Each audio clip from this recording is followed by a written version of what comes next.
It had been a long and exhausting week. I had just been discharged from the hospital after undergoing a thyroid surgery. Groggy from the anesthesia, but relieved that everything seemed to go well, I looked forward to some peace and quiet in my apartment. The kind of peace that follows an intense medical procedure. The kind of peace I thought I deserved after everything I had been through. My surgery had been planned for weeks, and it felt like the entire world had paused for me to recover. I'd imagined returning to my apartment and finding a quiet haven where I could unwind and finally feel better. But instead, what I found was nothing like what I had expected. I came home to what I expected to be a welcoming environment. My parents had promised they would check on me, make sure I had everything I needed to recover. Maybe they even arranged for some flowers to brighten the room. But as soon as I walked in, I knew something wasn't right. It was silent, too silent. No flowers. No get-well-soon cards. Just the faint smell of my old couch and the unopened stack of mail on the table. At first, I didn't think much of it. I had expected nothing grand, but at the same time I thought there would be something, a card, a note, or at least a warm greeting. My family and I didn't share a perfect relationship, but we weren't estranged either. Surely they would care that I had just gone through a serious surgery, right? As I moved further into the living room, my eyes immediately went to the space near the door, where my car keys were usually hung. But to my surprise, they weren't there. I walked over to the hook, double-checking. Still, no car keys. I thought it was strange but shrugged it off. Maybe I had just left them in my coat pocket or on the table. I quickly checked my coat. Nothing. So I turned to my phone and called my sister, Marla. She usually would have been the first to check on me, but this time she wasn't. When she answered, her voice was calm, almost detached, and it only fueled my growing discomfort. "Hey, where's my car?" I asked, trying to keep my voice light, though I was already growing anxious. "Oh, I took it. You weren't using it anyway," she replied matter-of-factly.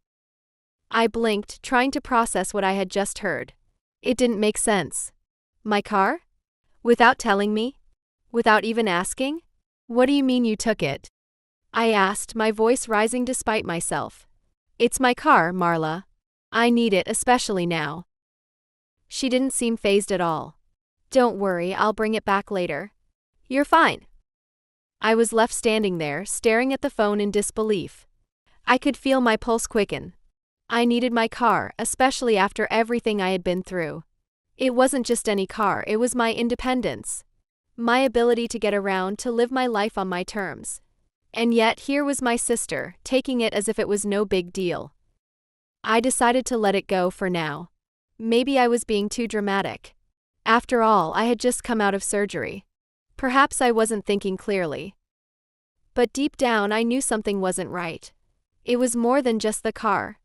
There was an underlying feeling that something had shifted, that the trust one had with my family, particularly my sister, was now fragile. And I couldn't ignore that feeling. The thought of someone taking something from me without my permission, especially a family member, made my stomach churn. The following day felt like the start of something new, though I couldn't shake the feeling that something was off. My mind kept returning to my sister's actions. It was as if a veil had been lifted, revealing a side of her that I had never noticed before. Had I been blind to her intentions all this time? Was I just too trusting, too naive? Despite everything, I tried to focus on my recovery. I went to the kitchen to prepare a light breakfast, thinking that if I occupied myself, I might be able to forget about the unsettling events from the day before. But the more I tried to distract myself, the clearer it became that something had changed, not just in my family dynamic, but in the way I viewed my life and the people around me. As I sipped my tea, I found myself staring out of the window, lost in thought. My thoughts drifted to my relationship with Marla. We had always been close growing up, yet something about her behavior lately had become unsettling. She had always been the confident, self-assured sibling, but recently it seemed like she had become more distant, even selfish. The way she had taken my car without a second thought didn't seem like something she would have done a year ago. I was snapped out of my reverie when my phone buzzed. It was a text from Marla. I opened it, hoping it would be a simple, "How are you feeling?" or a check-in. But instead it read, "I need to talk to you. Meet me at the cafe in an hour." The message was abrupt, and the urgency in her words sent a chill down my spine. What did she want to talk about? Was this another attempt to smooth over whatever she had done? Or was it something more? I didn't know, but I felt a knot form in my stomach. I wasn't sure if I was ready to face whatever this conversation would bring. I quickly changed into something more presentable and left my apartment, my heart pounding in my chest. The cafe wasn't far from my building, just a short walk, but the closer I got, the heavier my thoughts became. I tried to prepare myself for whatever Marla would throw at me, but nothing felt right. Something about the entire situation screamed something is wrong.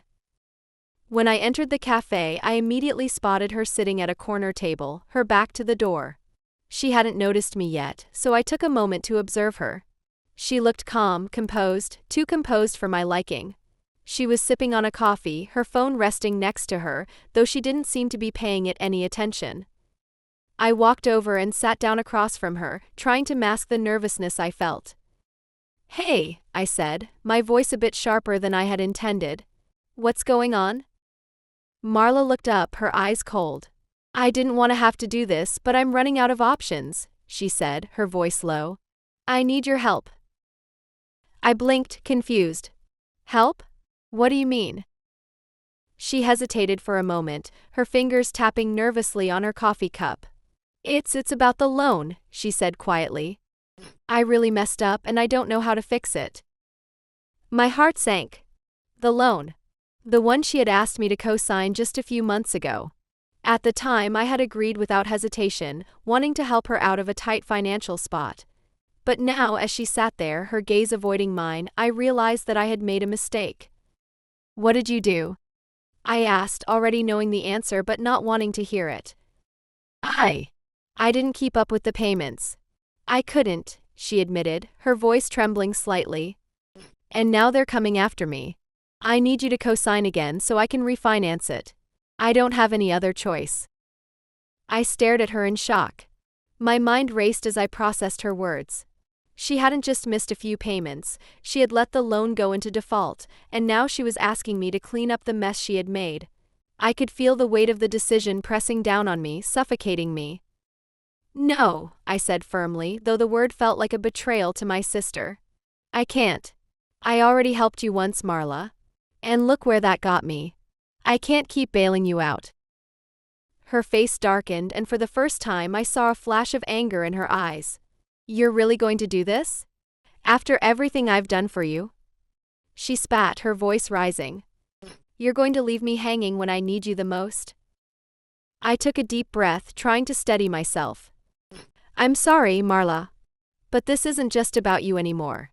I have to look out for myself too." She slammed her coffee cup down onto the table, making everyone in the cafe turn to look at us. "You selfish bitch," she hissed. "You've always been so perfect, haven't you? Always so careful, so responsible. But you've never had to deal with real problems. You've never had to fight like I have." I could feel the sting of her words, but I refused to let her manipulate me. "I'm not perfect," I said softly, trying to keep my emotions in check. "But I'm not going to let you destroy my life just to make yours easier." She stood up suddenly, knocking her chair back in the process. "Fine," she said, her voice low and bitter. "You'll regret this. You'll see." With that, she stormed out of the cafe, leaving me sitting there, shaken but resolute.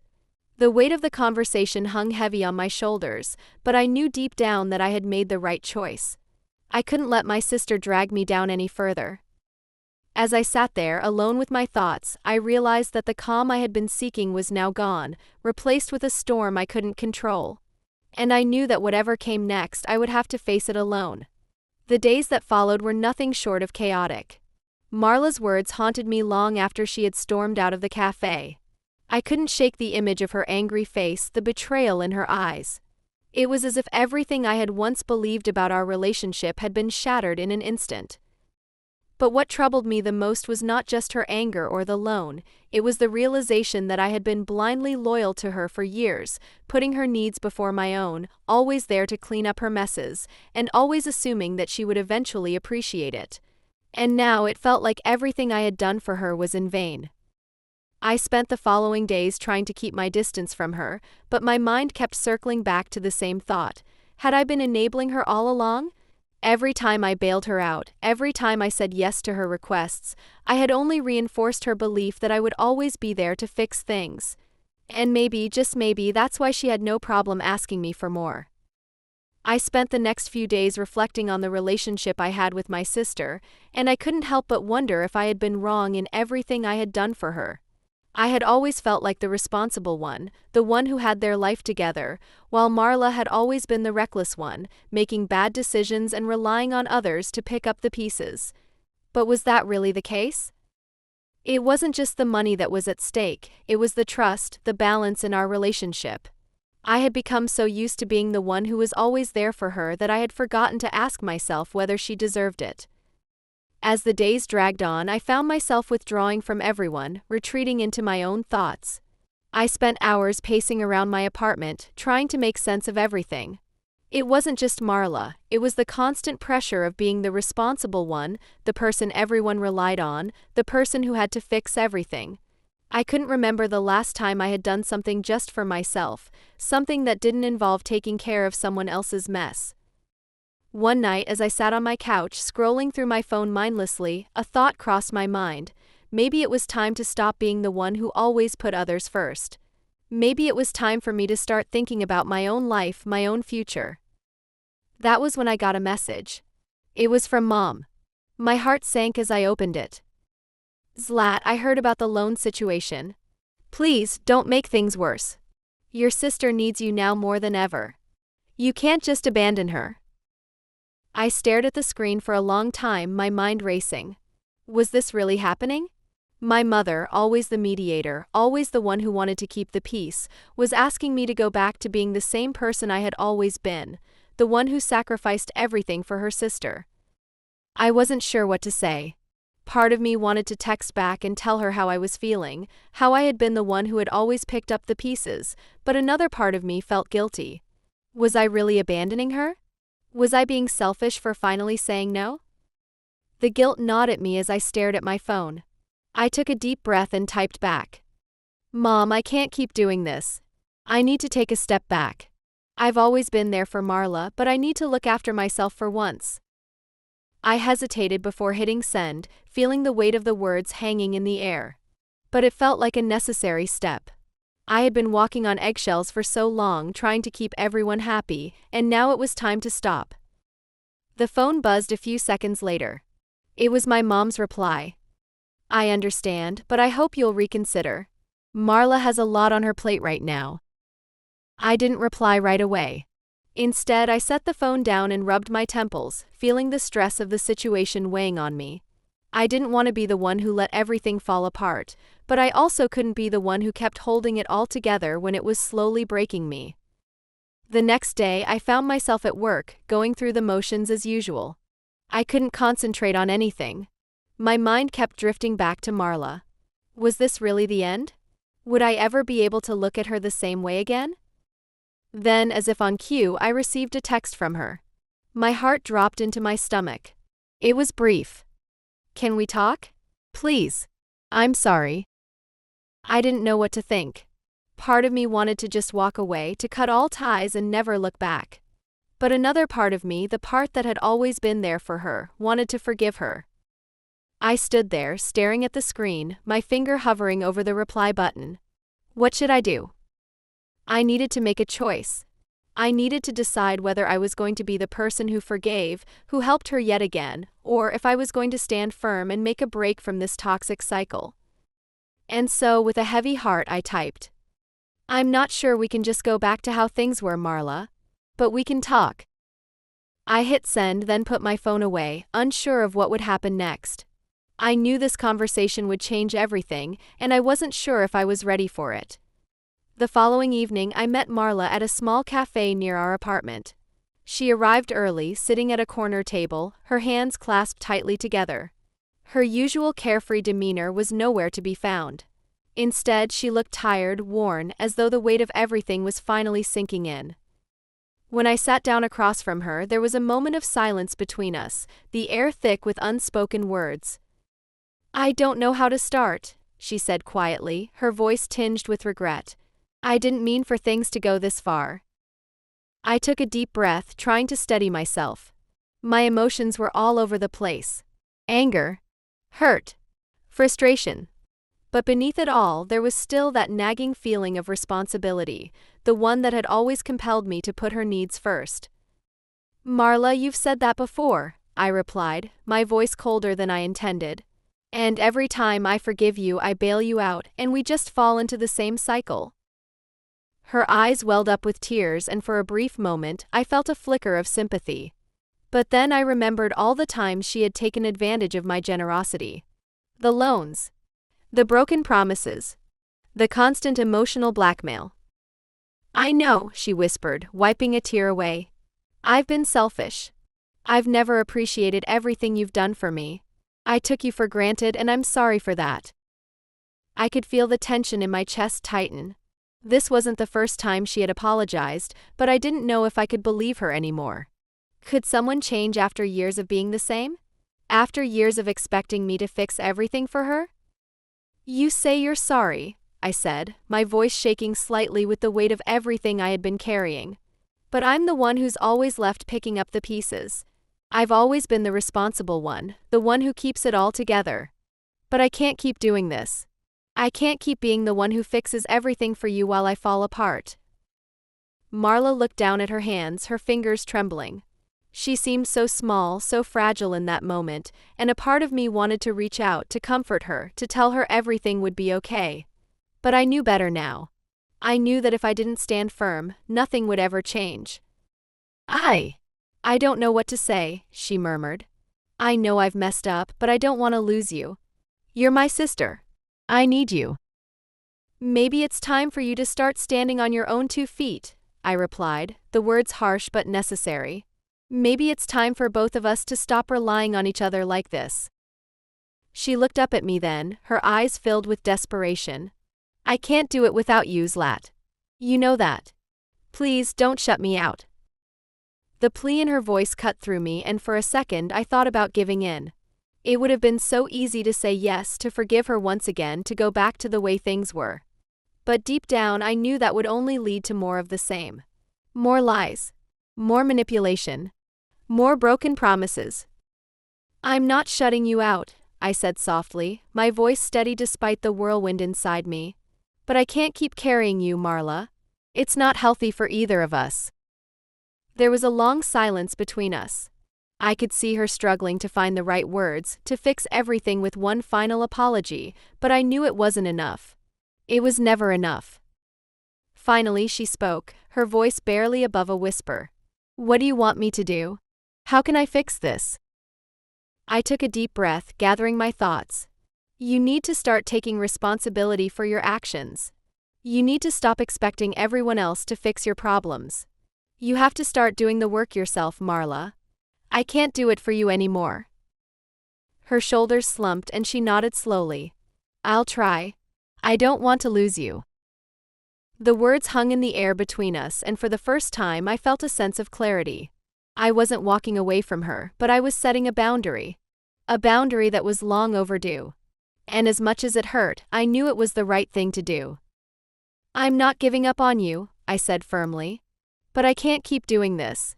Not like this. She nodded again, her eyes glistening with unshed tears. I understand. I'll make things right. I promise. I wasn't sure if I believed her, but I nodded back, acknowledging her words. I hope you do. With that, we sat in silence for a few more moments, the weight of the conversation settling between us. There was no sudden resolution, no magical fix. But I felt something shift inside me. For the first time, I was standing up for myself. And for the first time, I felt like I was finally letting go of the chains that had held me to a toxic cycle for so long. The days following my conversation with Marla felt like a strange kind of limbo. The air between us was still heavy, but there was a noticeable shift in how we interacted. She was trying, or at least it seemed like she was trying, but the weight of her past actions was still there, lingering in the back of my mind. The doubt, the fear of being hurt again, it was all still very real. I focused on work, pouring myself into the tasks at hand, trying to distract myself from the tension at home. But even in my moments of solitude, I couldn't escape the nagging feeling that something still wasn't right. Marla had promised to change, but how could I trust her after everything? After all the time she had lied, manipulated, and taken advantage of my good nature? I couldn't help but wonder if this time would be different. If she would actually follow through, or if this was just another one of her attempts to get me to fix everything for her. As the week wore on, I found myself growing more and more frustrated. Marla seemed to be making an effort, but it didn't feel genuine. She would occasionally call me, asking for help with small things she could easily have handled on her own, and each time I felt that familiar pang of resentment bubbling up inside me. Why was I still doing this?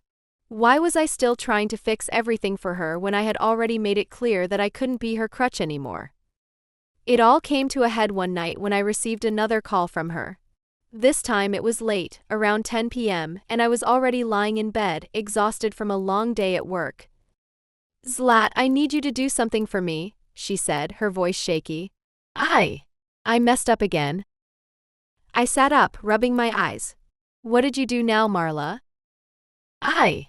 I got myself into some financial trouble again. I didn't mean to, but I need your help to get out of it. Can you lend me some money? Just until I get paid next week." Her voice was trembling, a hint of panic creeping in. My heart sank. I had heard this so many times before. The desperation. The excuses. The promises that things would be different next time. But nothing ever changed. "Marla," I said, my voice strained with the effort to remain calm. "We've been through this already. I can't keep bailing you out every time you mess up. You need to take responsibility for your own life." "But I don't know what to do," she said, her voice breaking. "I'm so lost, Zlat. I don't have anyone else to turn to." I took a deep breath, feeling the frustration building inside me. "That's the point, Marla. You keep relying on everyone else to fix your problems for you, and it's not healthy. You have to start taking control of your own life." There was a long pause on the other end of the line. I could hear her sniffling, but I didn't give in. I couldn't. Not this time. "Please, Zlat," she whispered, her voice pleading.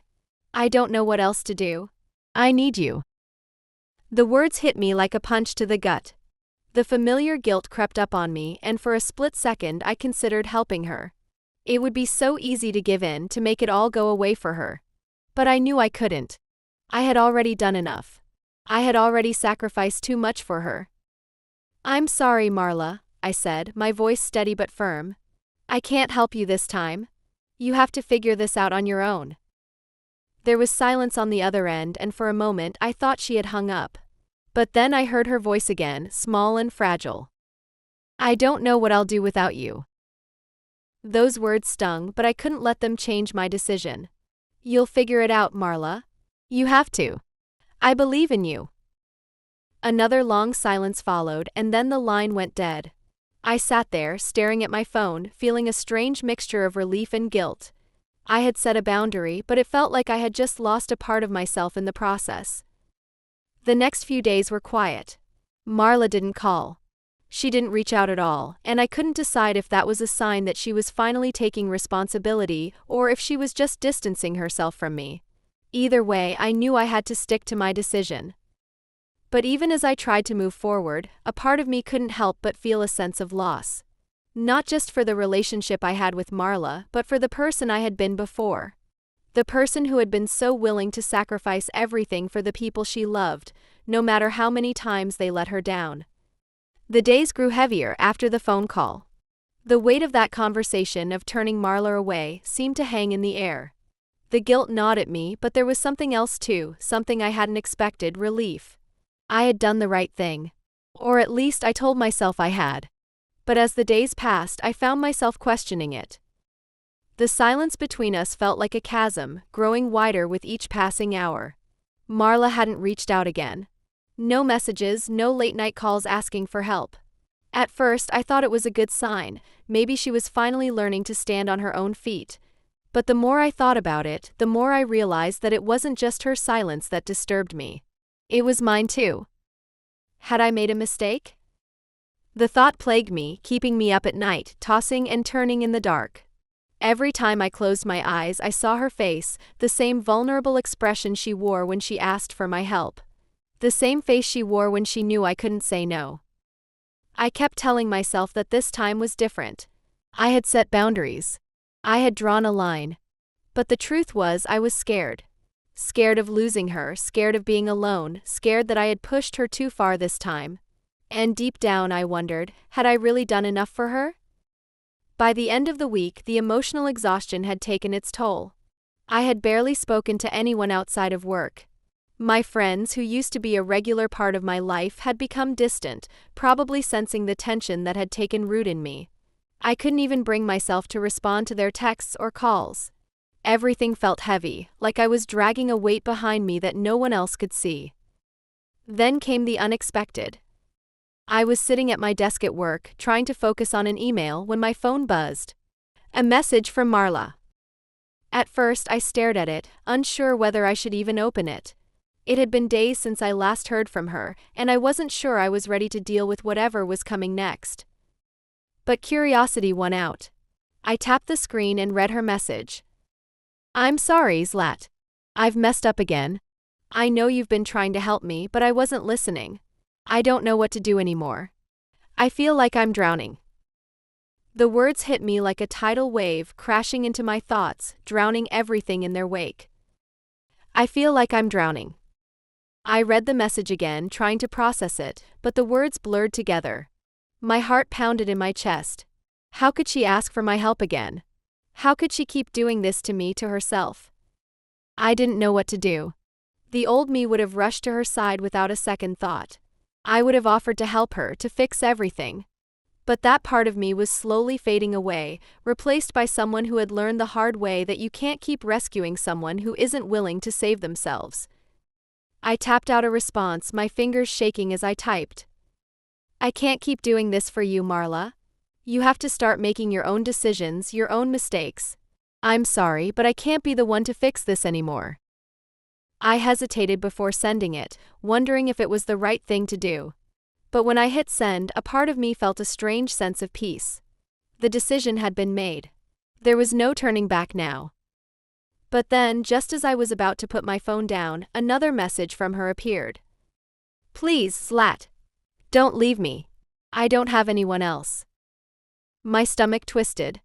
The desperation in her words was undeniable, but so was the realization that she was still relying on me to fix everything. And that was something I couldn't do anymore. I leaned back in my chair, taking a deep breath. This was it. The moment I had feared for so long.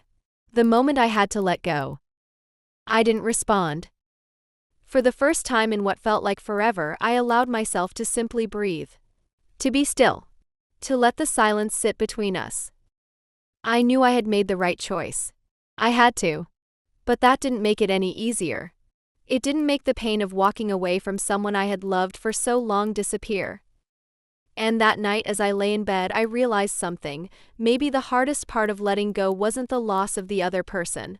Maybe it was the loss of the version of myself that kept giving, kept sacrificing, kept hoping that one day things would be different. That version of me was gone now. And it was up to me to decide what kind of person I wanted to be moving forward.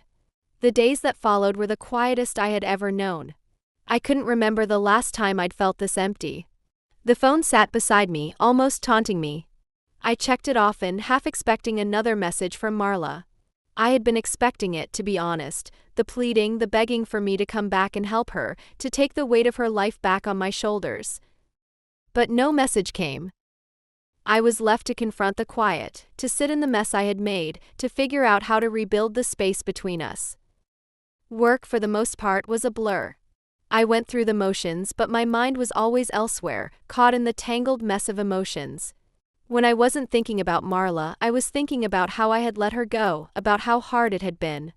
There were moments, fleeting ones, when I questioned everything. Had I been too harsh? Had I made a mistake? But then I would remind myself of why I did it. I had drawn a line. I had set a boundary. And for the first time in a long while, I felt like I was doing something for myself, something that didn't involve constantly saving someone else from their mistakes. Still, the ache of it didn't go away. It lingered, a dull, persistent throb that seemed to echo through my chest. Then, exactly 1 week after I had sent the last message, I received a call. I had been sitting at my kitchen table, absent-mindedly scrolling through my emails when the number appeared on my phone screen. My heart stopped for a second. It was a number I didn't recognize, but something in me told me it was Marla. I stared at the screen, fighting with myself. I had promised I wouldn't pick up. I had promised that I wouldn't let her back in. But like always, the pull was too strong. I swiped to answer. Zlat. Her voice cracked like it always did when she was upset. Marla, I said, my voice calm but distant. What is it? I just wanted to say I'm sorry, she said, her words rushed, frantic. I know I've hurt you. I know I've messed everything up. But I can't do this anymore. I can't live like this. I don't know who I am anymore. Her words, so raw and desperate, hit me like a punch to the gut. I closed my eyes for a moment, bracing myself against the wave of emotions that crashed over me. She was still in pain. She was still hurting. But I wasn't the one who could fix it anymore. I'm sorry you're going through this, Marla, I said, my voice steady. But I can't keep being the one to save you. You have to save yourself. I can't do it for you. There was a long pause on the other end of the line. I could hear her breathing, shaky, as if she was trying to find the right words. But there were no words. There was nothing more to say. I understand, she whispered finally. I just wanted to hear you say it. I needed to know that I wasn't completely lost. You're not lost, Marla. You just have to find your way, I said, the weight of my words settling over me. There was a quiet sob on the other end, soft and broken, but I didn't feel the need to comfort her. I didn't know how to anymore. All I could do was let her go, just as I had to let myself go. I'll let you go now, she said, her voice barely above a whisper. Goodbye, Zlat. Goodbye, I replied before ending the call. I stared at my phone for a long time after, the silence heavy in the air. It was over. For the first time I felt a strange sense of relief, but it was tinged with something else, sorrow. I hadn't wanted this. I hadn't wanted to walk away from her, from the person I had spent so much time trying to save. But in the end I realized that the most important thing I had to save was myself. I couldn't be the person she needed me to be anymore. I had to be the person I needed to be. The weight I had been carrying for so long was gone. The guilt, the responsibility, the endless cycle of trying to fix things that were broken, all of it was lifting. I felt lighter but also emptier. I couldn't explain the mix of feelings swirling inside me. But one thing was clear, I was moving forward. And that was something I hadn't done in a long time. The weeks after the call were a blur. I didn't hear from Marla again. At first, there was a part of me that missed the chaos. The unpredictability of her presence in my life had become something I had learned to live with. But now, with the silence settling in, I realized just how much of my life I had been putting on hold for her. My routine became more rigid. I spent hours at work, staying late just to avoid going home, where the stillness seemed to weigh down on me. I filled the empty hours with distractions, movies, books, video games, anything that would keep me from thinking. But as much as I tried, my mind always found its way back to the same place. The apartment was too quiet now. There were no late-night phone calls, no urgent text messages, no random crises that needed to be solved. It was just me. And that terrified me. I hadn't realized how much of my identity had been wrapped up in being the one to hold everything together. For so long I had been the fixer, the caretaker, the person everyone could count on. But now, with all of that gone, I was left with the question, who was I really when I wasn't constantly saving someone else? It was a sobering thought, and it kept me up at night, staring at the ceiling, feeling the weight of it pressing on me. I had spent so much time holding on to other people's problems, I had never really taken the time to figure out who I was, what I wanted, or where I was going. I tried to keep myself busy, but the quiet seemed to follow me. Even the smallest things, like a cup of coffee in the morning or the way the sun filtered through the blinds, felt unfamiliar.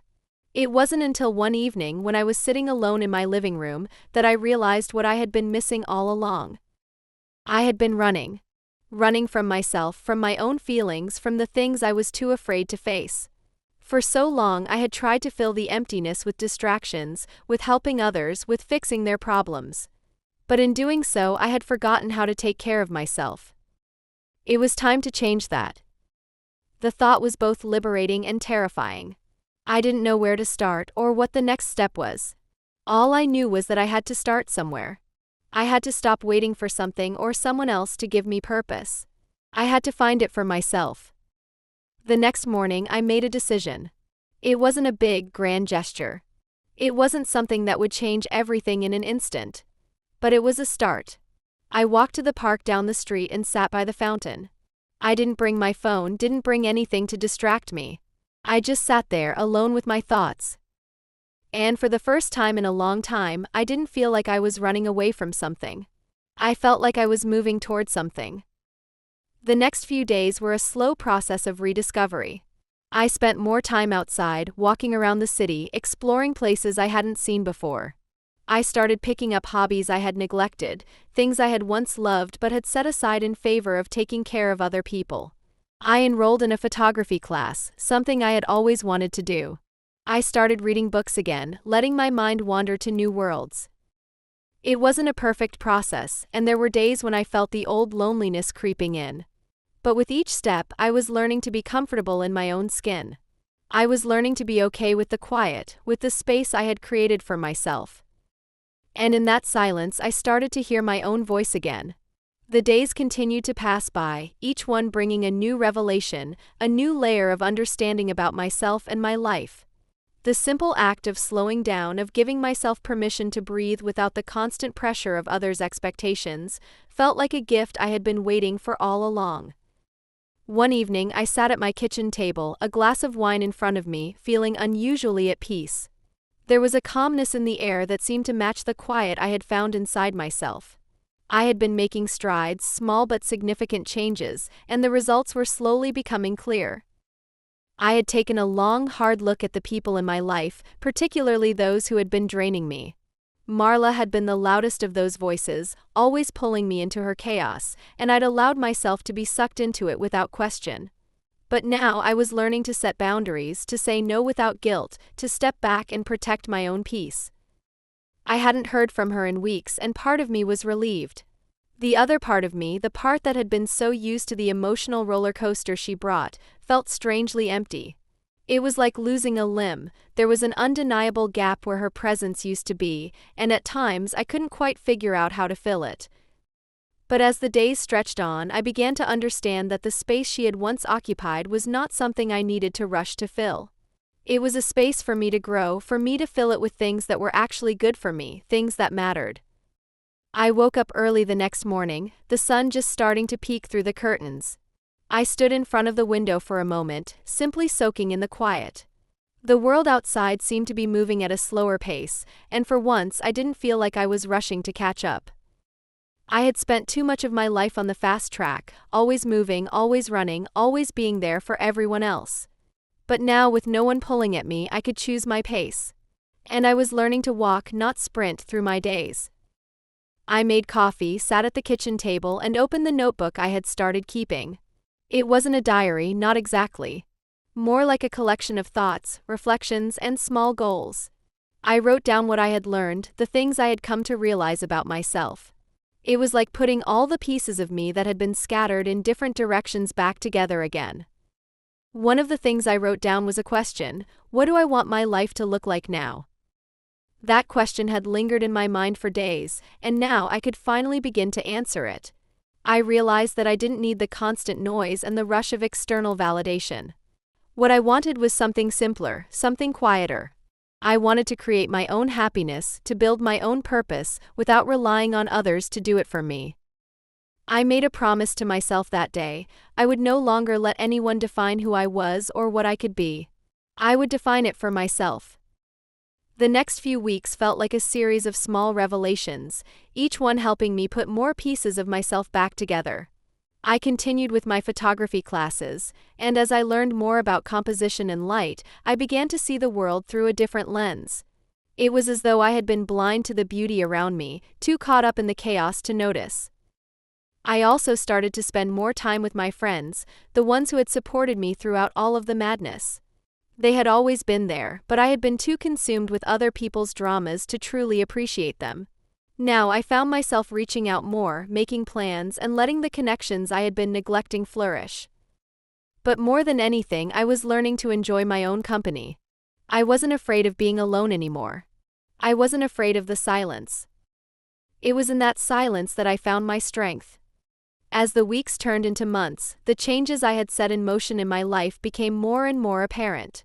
What started as small shifts, like choosing to stay home on weekends instead of going out with people who drained me, had evolved into a complete transformation.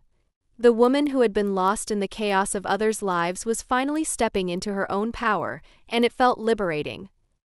One evening, after a long day of photography classes and catching up on old friends' messages, I sat on my couch, wrapped in a cozy blanket.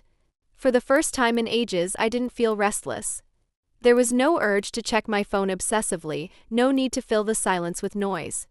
The peace that had settled in my life felt like a quiet victory, one I had earned after years of turbulence. It wasn't always easy. I still had moments where doubts crept in. There were times when the temptation to revert back to old habits, pleasing others, taking on their emotional baggage, was strong. But I resisted.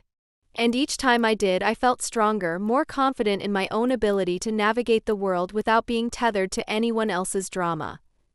I had reconnected with a few people from my past, the ones who had always been there, supporting me quietly without demanding anything in return. People like Jamie, a childhood friend I had nearly forgotten about in the rush of life. We had spent hours talking on the phone, reminiscing about simpler times, and I realized that I had allowed those genuine connections to fall by the wayside. Now I was determined to nurture them, to allow them to grow. And there was Ethan, the guy I had briefly dated years ago before everything in my life had spiraled out of control. I had been hesitant to reach out to him at first, worried that too much time had passed, that too much had changed. But when we finally met for coffee one rainy afternoon, I realized how much I had missed his steady, grounded presence. He wasn't like the others. He didn't want to control me, he didn't demand attention or make me feel like I had to be someone I wasn't. Ethan accepted me as I was, and for the first time I could see that as a gift. We began seeing each other more regularly, taking things slowly, enjoying the simplicity of just being in each other's company without any pressures. It wasn't like the whirlwind relationships I had experienced in the past, and that was what made it different. It was real, steady, and grounded in mutual respect. And for the first time in my life, I didn't feel the need to rush anything. There was no urgency anymore, no need to constantly prove myself to others. I had stopped seeking external validation. It wasn't about impressing anyone anymore. It was about finding contentment within myself, learning to be at peace with who I was. One evening, as I sat with Ethan on a bench in the park, watching the sunset paint the sky in shades of pink and orange, I realized just how far I had come. The chaos, the noise, the people who had once defined my life, they all seemed so far away now. In their place, there was quiet contentment, a sense of self-assuredness I had never experienced before. "I'm glad we're doing this," Ethan said softly, breaking the silence. I turned to look at him, smiling. "Yeah, me too. It's nice, isn't it? Just being here." He nodded, his gaze following the horizon. "I've always thought that sometimes the best moments are the ones where nothing is happening, just being present." Those words stuck with me long after that evening. It wasn't about the grand gestures, the loud moments, or the big events. The best moments were the quiet, simple ones, just being with someone who understood you without having to say much. And that was when I realized that, for the first time in my life, I wasn't just surviving anymore. I was living. I had no more need for the toxicity of the past, no need for the chaos or the noise. The journey had been long, but I had come out of it stronger, clearer, and ready to embrace whatever the future held.